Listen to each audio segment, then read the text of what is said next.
بسم اللہ الرحمن الرحیم۔ معزز سامعین، السلام علیکم ورحمۃ اللہ وبرکاتہ۔ حضرت عبداللہ بن زبیر رضی اللہ تعالی عنہ کے بہادری کے مختلف واقعات۔ حضرت عروہ بن زبیر رضی اللہ تعالی عنہ فرماتے ہیں کہ جب حضرت معاویہ رضی اللہ تعالی عنہ کا انتقال ہو گیا تو عبداللہ بن زبیر رضی اللہ تعالی عنہ نے یزید بن معاویہ کی اطاعت سے انکار کر دیا اور یزید کو علی الاعلان برا بھلا کہنے لگے۔ یہ بات یزید کو پہنچی تو اس نے قسم کھائی کہ حضرت عبداللہ بن زبیر کو میرے پاس گلے میں توق ڈال کر لایا جائے، ورنہ میں ان کی طرف لشکر بھیجوں گا۔ ابن زبیر سے عرض کیا گیا کہ آپ یزید کی قسم پوری کر دیں، اور آپ کے مرتبے کے مطابق اس کی صورت یہ ہے کہ ہم آپ کے لیے چاندی کا توق بنا لیتے ہیں، ان کو آپ کے گلے میں ڈال دیں گے اور اس کے اوپر آپ کپڑا پہن لیں۔ اس طرح آپ اس کی قسم پوری کر لیں گے اور پھر آپ کی اس سے صلح ہو جائے گی، اور اس سے صلح کر لینا ہی آپ کے شان کے زیادہ مناسب ہے۔ تو عبداللہ رضی اللہ تعالی عنہ نے اس کے جواب میں فرمایا، اس کی قسم کبھی پوری نہ کرے، اللہ اس کی قسم کبھی پوری نہ کرے۔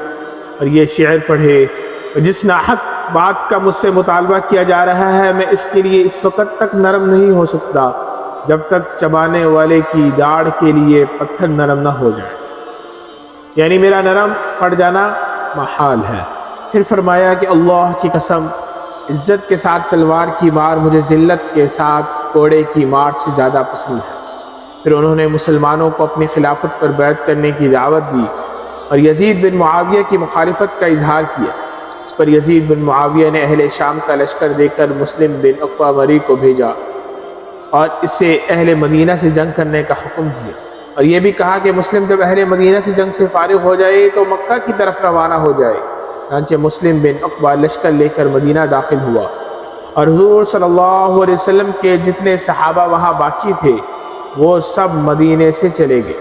مسلم نے مدینے والوں کی توہین کی اور انہیں خوب قتل کیا، وہاں سے مکہ کی طرف روانہ ہوا۔ ابھی راستے میں ہی تھا کہ مسلم مر گیا۔ مسلم نے حسین بن نمیر کنوی کو مرنے سے پہلے اپنا نائب مقرر کیا اور کہا، اے گدھے کی پالان والے، قریش کی مکاریوں سے بچ کر رہنا، اور پہلے ان سے لڑنا اور پھر انہیں چن چن کر قتل کرنا۔ چنانچہ وہاں سے حسین چلا اور مکہ پہنچ گیا، اور کئی دن تک حضرت ابن زبیر سے مکہ میں لڑتا رہا۔ چنانچہ وہاں حسین چلا اور مکہ پہنچ گیا، اور کئی دن تک حضرت ابن زبیر سے مکہ میں لڑتا رہا۔ آگے مزید حدیث بھی ہے جس میں یہ مضمون ہے کہ حسین بن نمیر کو یزید بن معاویہ کے مرنے کی خبر ملی تو حسین بن نمیر بھاگ گیا۔ جب یزید بن معاویہ کا انتقال ہو گیا تو مروان بن حکم خلیفہ بن گیا، اور اس نے لوگوں کو اپنی خلافت کی اور اپنی بیعت ہونے کی دعوت دی۔ آگے اور حدیث کا مضمون ہے جس میں یہ مضمون بھی ہے کہ پھر مروان بھی مر گیا اور عبد الملک خلیفہ بن گیا، اور اس نے اپنے سے بیعت ہونے کی دعوت دی۔ اس کی دعوت کو شام والوں نے قبول کر لیا اور اسے ممبر پر کھڑے ہو کر خطبہ دیا، اور اس نے کہا، تم میں سے کون ابن زبیر کو ختم کرنے کے لیے تیار ہے؟ حجاج نے کہا، امیر المؤمنین میں۔ عبد الملک نے اسے خاموش کر دیا۔ پھر حجاج کھڑا ہوا تو اسے عبد الملک نے پھر خاموش کر دیا۔ پھر تیسری مرتبہ حجاج نے کھڑے ہو کر کہا، اے امیر المؤمنین میں تیار ہوں، کیونکہ میں نے خواب میں دیکھا ہے کہ میں نے عبداللہ بن زبیر سے جبہ چھین کر پہن لیا ہے۔ اس پر عبد الملک نے حجاج کو لشکر کا سپہ سالار مقرر کیا اور اسے لشکر دے کر مکہ بھیجا۔ اس نے مکہ پہنچ کر حضرت عبداللہ بن زبیر سے جنگ شروع کر دی۔ ابن زبیر نے مکہ والوں کو ہدایت کی اور ان سے فرمایا کہ ان دو پہاڑوں کو اپنی حفاظت میں رکھو، کیونکہ جب تک وہ ان دو پہاڑوں پر چڑھ نہیں جاتے اس وقت تم خیریت کے ساتھ غالب رہو گے۔ تھوڑے ہی عرصے کے بعد حجاج اور اس کے ساتھی ابو قبیس پہاڑ پر چڑھ گئے، اور اس پر انہوں نے منجنیق نصب کر دی، اور اس سے ابن زبیر اور ان کے ساتھیوں پر مسجد حرام میں پتھر پھینکنے لگے۔ جس دن حضرت ابن زبیر شہید ہوئے اس دن صبح کو وہ اپنی والدہ حضرت اسماء بنت ابی بکر کے پاس گئے۔ اس وقت حضرت اسماء کی عمر 100 سال تھی، لیکن نہ ان کا کوئی دانت گرا تھا اور نہ ان کی نگاہ کمزور ہوئی تھی۔ انہوں نے اپنے بیٹے حضرت ابن زبیر کو یہ نصیحت فرمائی کہ اے عبداللہ، تمہاری جنگ کا کیا بنا ہے؟ انہوں نے بتایا کہ وہ فلاں فلاں جگہ پہنچ چکے ہیں۔ وہ ہنس کر کہنے لگے کہ موت سے راحت ملتی ہے، حضرت اسماء نے کہا اے بیٹے ہو سکتا ہے تم میرے لیے موت کی تمنا کر رہے ہو، لیکن میں چاہتی ہوں کہ مرنے سے پہلے تمہاری محنت کا نتیجہ دیکھ لو، یا تو تم بادشاہ بن جاؤ اور اس سے پھر میری آنکھیں ٹھنڈی ہو، یا تمہیں قتل کر دیا جائے اور میں اس پر صبر کر کے اللہ سے ثواب کی امید رکھوں۔ پھر حضرت ابن زبیر اپنے والدہ سے رخصت ہونے لگے تو ان کی والدہ نے یہ وصیت کی کہ قتل کے ڈر سے کسی دینی معاملے کو ہاتھ سے نہ جانے دینا۔ پھر حضرت ابن زبیر مسجد حرام میں تشریف لے گئے اور منجنیق سے بچنے کے لیے انہوں نے حجر اسود پر 2 کیواڑ لگائے لیے۔ وہ حجر اسود کے پاس بیٹھے ہوئے تھے، کسی نے آ کر ان سے عرض کیا کیا ہم آپ کے لیے کعبہ کا دروازہ نہ کھول دیں تاکہ آپ سیڑھی کے ذریعے چڑھ کر اس کے اندر داخل ہو جائیں اور یوں منجنیق کے پتھروں سے بچ جائیں؟ ابن زبیر نے اس پر ایک نگاہ ڈال کر فرمایا تم اپنے بھائی کو موت کے علاوہ ہر چیز سے بچا سکتے ہو، اگر اس کی موت کا وقت آ گیا ہے تو کعبے کے اندر بھی آ جائے گی، اور کیا کعبے کی حرمت اس جگہ سے زیادہ ہے؟ یعنی جب وہ اس جگہ کا احترام نہیں کر رہے ہیں تو کعبے کے اندر کا احترام بھی نہیں کریں گے۔ اللہ کی قسم اگر وہ تم کو کعبے کے پردوں سے چمٹا ہوا بھی پائیں تو بھی تمہیں ضرور قتل کر دیں گے۔ پھر ان سے عرض کیا گیا کہ آپ ان سے صلح کے بارے میں گفتگو نہیں فرماتے؟ انہوں نے فرمایا کیا یہ صلح کی بات کرنے کا وقت ہے؟ اگر تم ان کو کعبے کے اندر بھی مل گئے تو وہ تم سب کو ذبح کر دیں گے۔ اور پھر یہ شعر پڑھے اور میں کوئی عار والی چیز اختیار کر کے اس کے بدلے میں زندگی کو خریدنے والا نہیں ہوں، اور نہ موت کی ڈر سے کسی سیڑھی پر چڑھنے والا ہوں۔